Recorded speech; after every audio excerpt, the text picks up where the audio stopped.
Hi YouTube, today is Easter Day and I hope you're gonna have a good day during Easter Day. Unfortunately, I haven't planned ahead since I didn't really have like a proper Easter special. So instead, I'm going to the back and making a little review of the real field Triceratops as to fill in for the Easter special. But I would incorporate some Easter elements in my photography section. But right now you're going to see my review of the real field Triceratops. I hope you enjoyed this video. And that's how I got here. Yeah. Alright, let's open this up.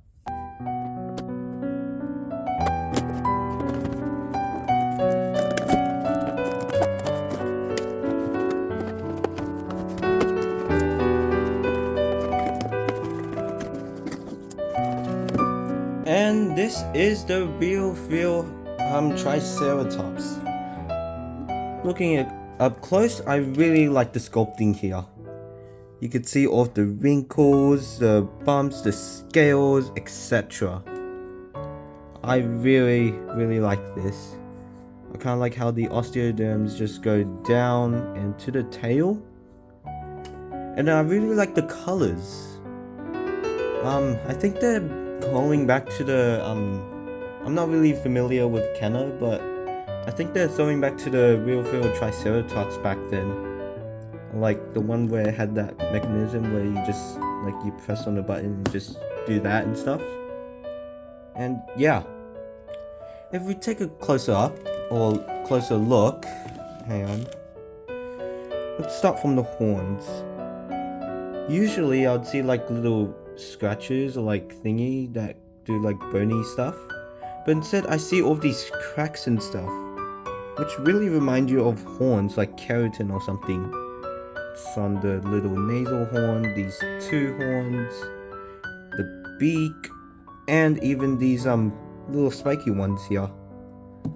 Then if we make our way down to the neck, it's quite obvious that this is hard plastic and this is kind of like rubber, but we'll get back to that later. But I do like the little wrinkles and stuff and how it transitions into these little elephant scales, included with these little osteoderms that you do see with the Triceratops. And then if we move down here, there is a subtle transition from wrinkles to actual scales. I wish they kind of improved on that. It's also quite obvious with this leg, as well as the other side. Anywho, we do get another transition from the same wrinkles down here. And then if we move to the thigh and leg, you do see that it does go to the scales, then wrinkles, and there are these osteoderms and stuff. Then, if you move down here, that's when the scales finally stop, about time. And then it soon transitions from these wrinkles and scales, or thingy, to just the normal lines. You know, where you kind of like get the sculpting brush and just do that and stuff. The one issue that I do find is like the transitions, as well as these osteoderms. I mean, I don't mind them, they were on the original design, but it just looks very randomized and scattered. I mean, yeah, they're in rows, but it just looks a bit too obvious. I also noticed that this right here, if you look at the back, there are scales, but it's literally like a cutoff. And yeah, I might be nitpicking right now, but I feel like it would have been like better if they kind of like did a little transition from the scales to the wrinkles and stuff.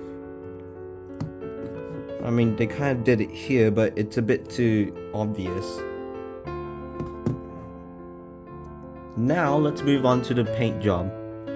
From what I see right now, there are at least 5 colors.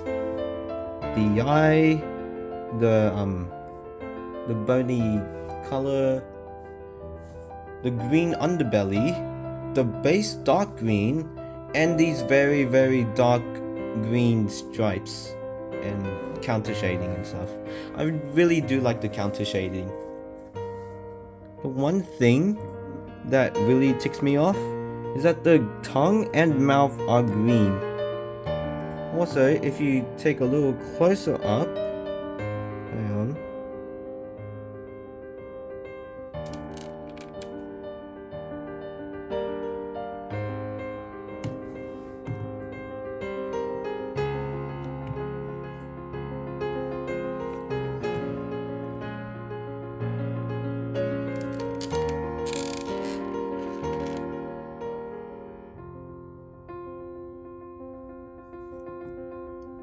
You could tell that the eyes aren't even painted.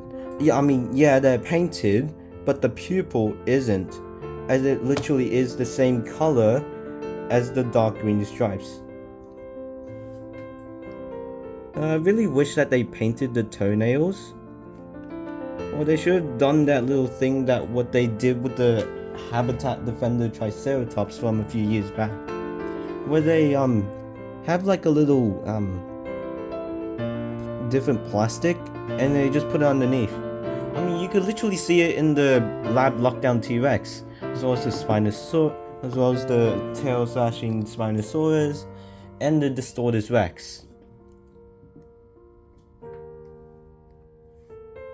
And in my one, it does have these little scratches on top, which unfortunately, like, it was damaged by scratches and it kind of makes the paint job looks bad.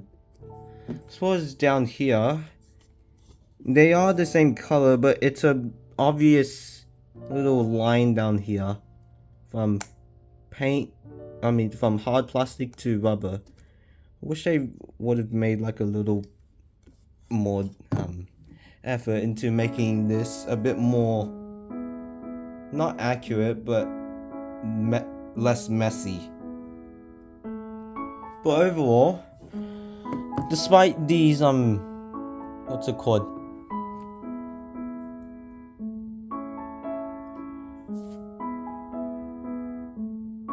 Downsides, I really do like this figure.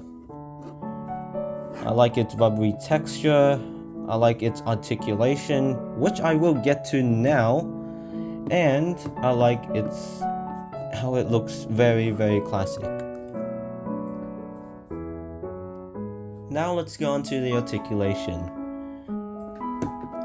The head looks up this far, it goes down this far, turns left this far, and then this right, then it does a full rotation.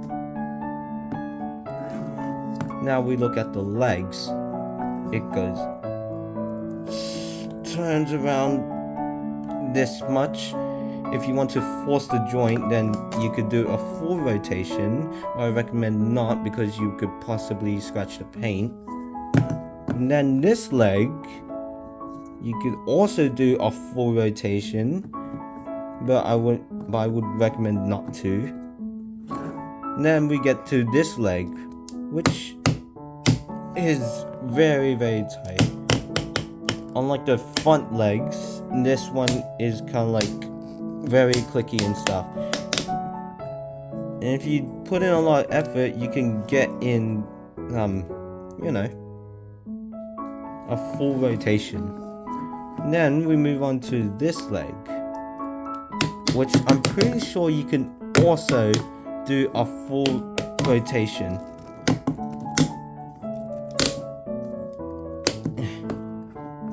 And just like that, all of these limbs can do a full rotation. They can also spread. Start with this leg. It goes out that far and in that far. This one can also go out this far and then in this far. The legs are the same thing, which I'm pretty sure can be a better way to do it. To like spin the legs so that they're not close together to the body. And yeah, And the tail is just completely floppy. When I first got this, I was expecting for it to be a bendy tail like the real feel Giganotosaurus.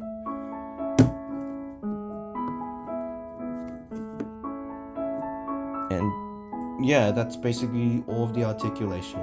I really wish that the mouth can open and close. I mean, the Habitat Defender Triceratops did, as well as the little Hammond Collection Triceratops, which I do have. Now let's move on to the sounds, which I should have mentioned before the articulation, but we might as well do it now. I'm gonna test out the sounds.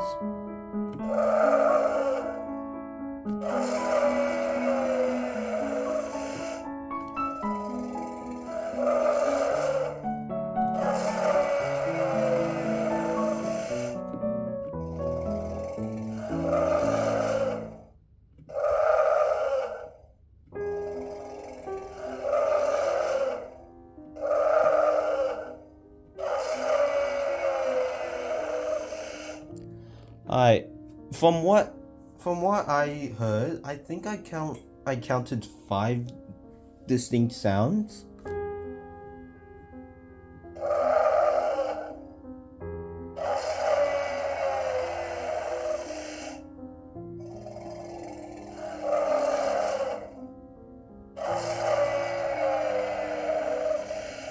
I honestly don't know, I can't really keep track. But let me know in the comments how many sounds you counted. Hello, future me here. Unfortunately, I wasn't able to fit in a size comparison thing since I didn't have the time, nor the DNA scan code thing. But I'm pretty sure many other reviews have this. So instead, I'm gonna jump into the photography section.